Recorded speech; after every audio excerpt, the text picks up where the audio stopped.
The Free Thinker Show. Ignite your mind, challenge the norm. Okay, so you want to talk about a case that really gets under your skin. This one, it's about Reinhard Sinaga.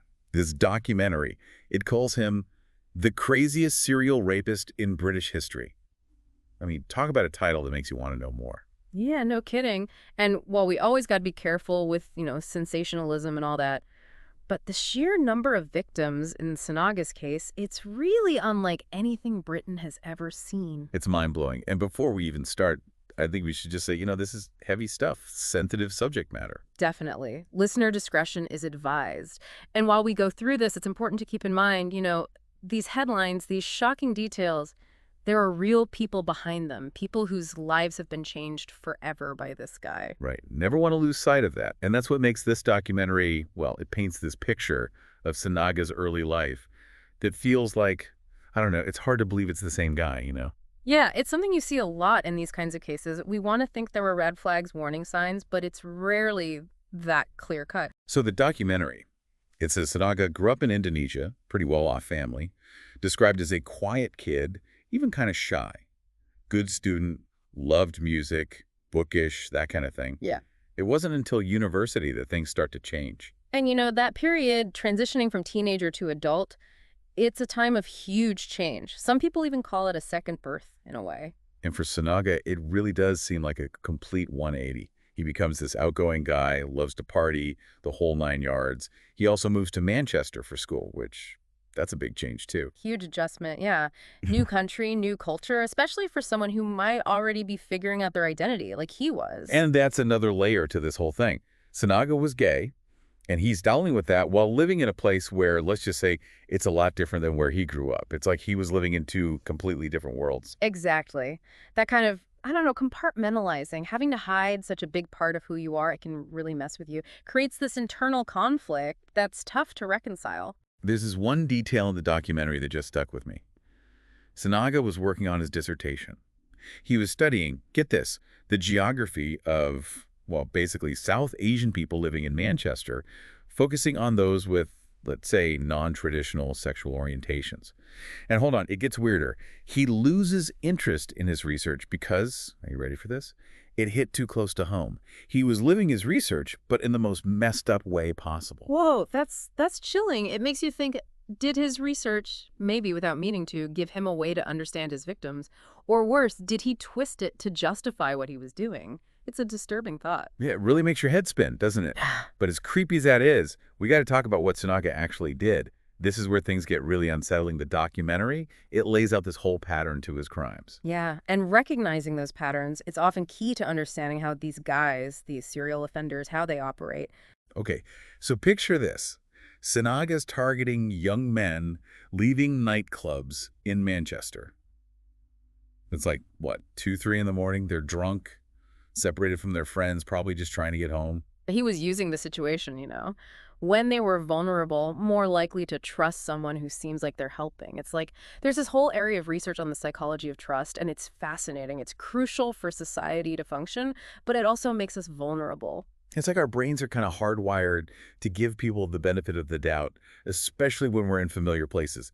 That's what makes this all so scary. Because the documentary, it says Sinaga would act like this good Samaritan, offering to charge their phones, call a cab, even let them wait in his apartment nearby. Then think about it. He fit right in. Seemed harmless, just a friendly face trying to help.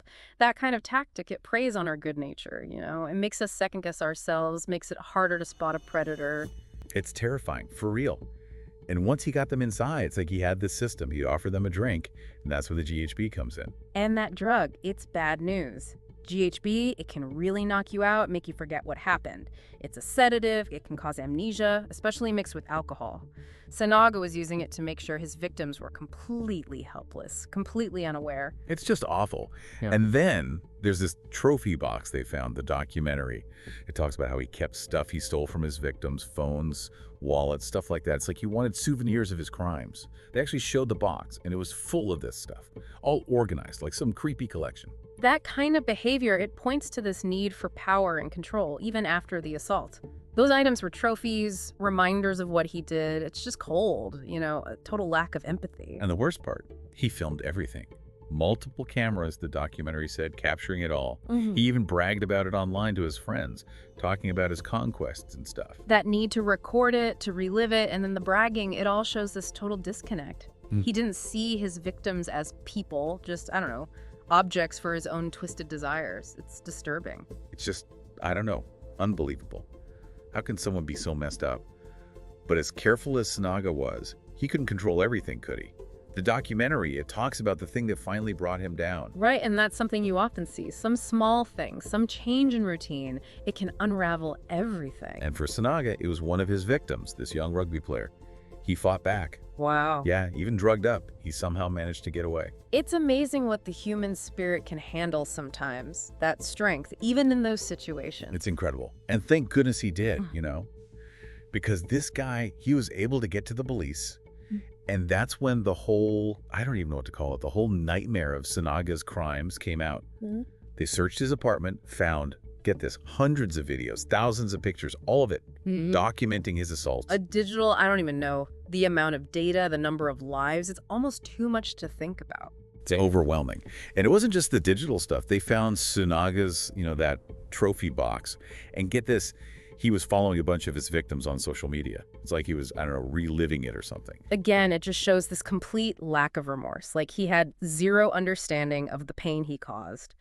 It's a reminder that for some people, other people's suffering it means nothing to them. It's scary, for sure. Sinaga ended up getting convicted on 159 counts of sexual assault, life in prison.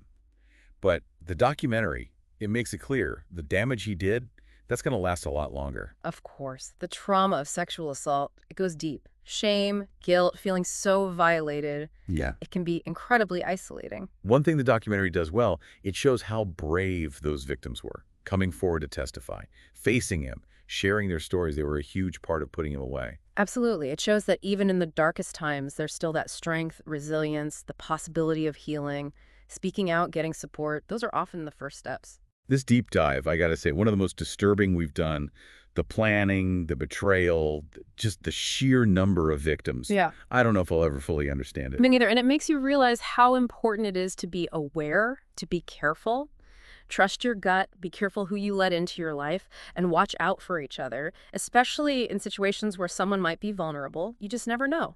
It's like you said earlier, appearances can be deceiving. Bad people, they can